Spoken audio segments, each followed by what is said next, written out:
নোয়াখালীর বেগমগঞ্জ উপজেলার আমানুল্লাহপুর ইউনিয়নে বেগমগঞ্জ উপজেলা নির্বাহী অফিসার আরিফুর রহমানের সার্বিক তত্ত্বাবধানে এবং আমানুল্লাহপুর ওয়েলফেয়ার সোসাইটির আয়োজনে এলাকার সকল সামাজিক সংগঠন, রাজনৈতিক ব্যক্তিবর্গ, জনপ্রতিনিধি ও এলাকাবাসীর সহযোগিতায় কন্ট্রাক্টর পোল থেকে বৈদ্যবাজার পর্যন্ত ৫ কিলোমিটার গুরুত্বপূর্ণ কয়েকটি গ্রামীণ সড়ক সংস্কার কাজ শুরু হয়েছে। দীর্ঘদিন ধরে রাস্তার বেহাল দশার কারণে স্থানীয় বাসিন্দাদের চলাচলে চরম ভোগান্তি পোহাতে হচ্ছে। বিশেষ করে বর্ষা মৌসুমে রাস্তায় পানি জমে ছোট বড় গর্ত সৃষ্টি হয়ে পথচারী ও যানবাহন চলাচলে ঝুঁকিপূর্ণ হয়ে পড়েছে।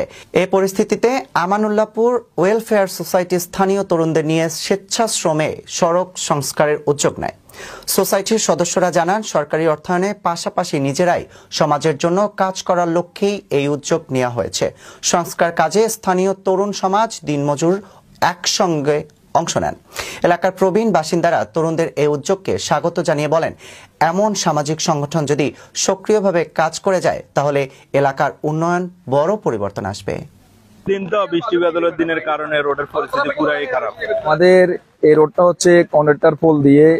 আলহামদুলিল্লাহ কার্যক্রম চলমান, আমাদের এই কার্যক্রম অব্যাহত থাকবে। নির্বাহী কর্মকর্তার তত্ত্বাবধানে এই রাস্তার উন্নয়ন সংস্কার কার্যক্রম চলতেছে। আমাদের স্বেচ্ছাসেবক করার পরে ইউনো মহোদয়ের সম্মতি কমেই ওনার সহযোগিতা আমরা কার্যক্রম হাতে নিয়েছি।